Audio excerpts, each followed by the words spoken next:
자, 해설을 좀 해볼 건데요. 자, 이 문제는요, 경찰 특공대 2024년도 하반기 8월 달에 시행된 경찰 특공대 기출 문제인데요.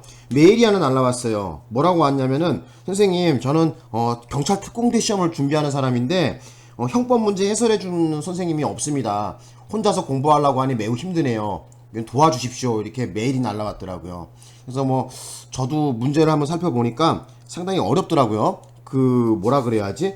이게 공채 문제라고 해도 손색이 없을 정도로 좀 약간 좀 난해하다. 좀 어려운 건 좀 어렵다. 이렇게 볼 수가 있어요. 물론 쉬운 것도 있죠. 하지만 전반적으로 봤을 때, 점수를 고득점하기에는 좀 힘든 부분이 좀 있지 않나. 이런 생각이 듭니다.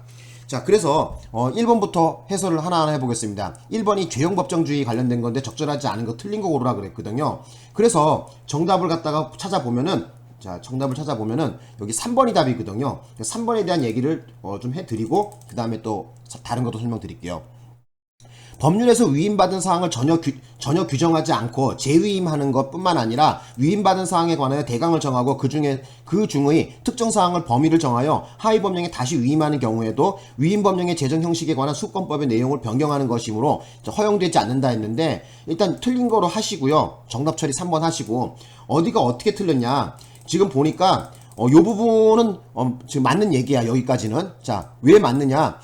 법률에서 위임받은 사항을 전혀 규정하지 않고 재위임하는 것은, 이런 것은 안 되겠죠. 하지만 뒷부분에 보니까 위임받은 사항에 관해서 대강을 정하고 특정 사항을 범위를 정했다는 거야. 그리고 다시 하위 법령에 다시 위임하는 경우, 이거는 가능하다고 봤어요. 그래서 판례 원문을 한번 제가 보여드릴게요.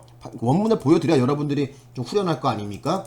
그래서 판례 번호는 어떻게 되냐면은, 여기 보시면 2017도에 13426인데 나중에 한번 검색해서 찾아보세요. 종합법률센터 들어가서.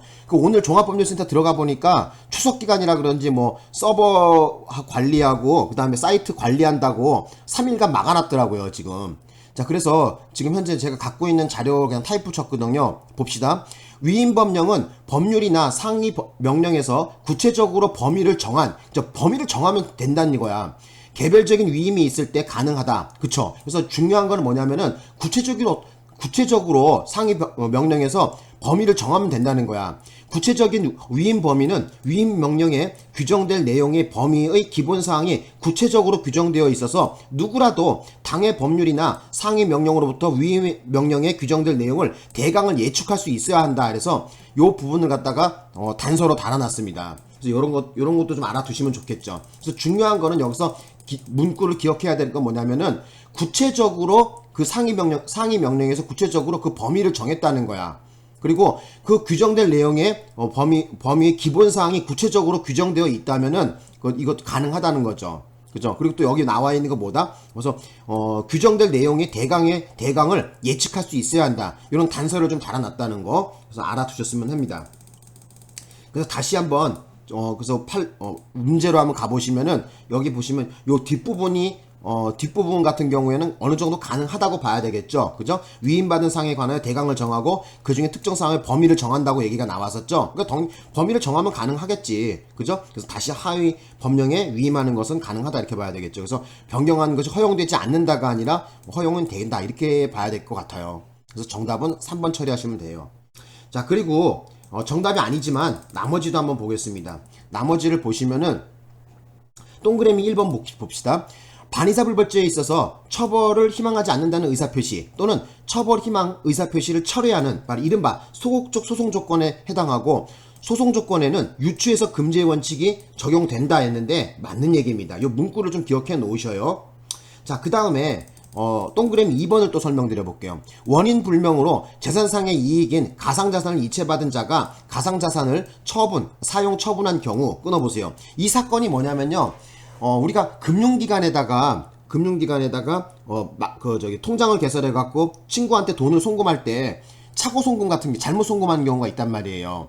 그래서 그 법리를 그대로 적용해서 여기는 가상자산이라고 나왔는데, 비트코인을 갖다가 친구 전자지갑에다 이체해 주는 건데 잘못 이체가 됐단 말이에요. 자, 이 경우에 같은 법리로, 그죠? 금융기관에 넣은 돈처럼 같은 법리로 해서 바로 횡령죄를 인정할까 말까, 거기에 대해서 논란이 있었거든요. 그런데 우리 대법원에서는 이 경우에 가상자산, 비트코인 같은 경우에 비트코인을 전자지갑에 잘못 송금한 경우에 횡령도 되지 않고 배임도 되지 않는다. 이렇게 봤어요. 그래서 여기 나와 있는 것처럼 피고인을 배임죄로 처벌하게 되면은 바로 죄형법정주의에 반하게 됩니다. 되셨나요? 그래서 두 개 다 죄가 되지 않는다.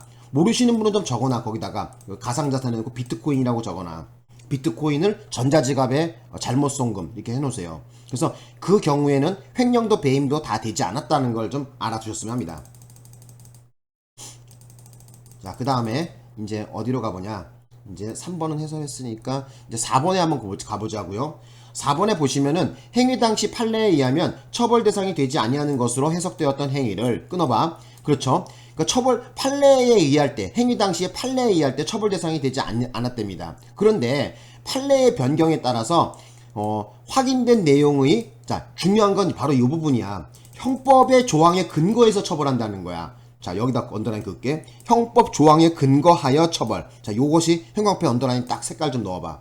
그래서 형법 조항에 근거해서 처벌하게 되면은, 그러니까 판례에 근거해서 처벌하면 안 되겠죠. 말이 많겠죠. 문제가 생기죠. 위법이죠. 하지만 형법 조항에 근거해서 바로 처벌하는 것은 가능하겠죠. 그래서 이것이 바로 뭐라고 나왔냐면 소급표 금지의 원칙에 반한다고 할 수 없다. 예, 맞는 얘기입니다. 그래서 여러분들이 이 문제 풀 때 조심하실 건 뭐냐면은 이게 판례가 바뀌었다고 해서 판례를 기준으로 해서 근거해서 처벌한 게 아니라 형법의 조항에 근거해서 처벌하는 것은 가능하다는 거야. 판례의 변경에 따라 형법의 조항에 근거했다는 것이 중요합니다. 다시 한번 뭐라고? 형법 조항에 근거했냐 하지 않았느냐를 시험장 가셔서 똑바로 보십시오. 만약에 형법 조항에 근거해서 처벌한다 이 말이 나오면은 소급표 금지 원칙에 반하지 않습니다. 반한다고 할 수 없다. 예, 맞는 얘기입니다. 자, 여기까지 해서 설명을 좀 드렸고요. 제가 계속해서 특공대 문제를 최대한 올려드릴게요. 그래서 그 학생이 저한테 울먹이면서 전화가 왔더라고요.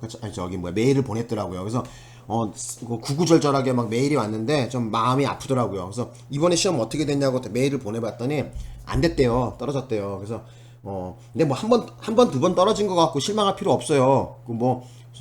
시험 같은 거는 뭐 어쩔 때 떨어지기도 하고 붙기도 하고 그런 거거든요. 그래서 한 번 더 열심히 공부하시고요.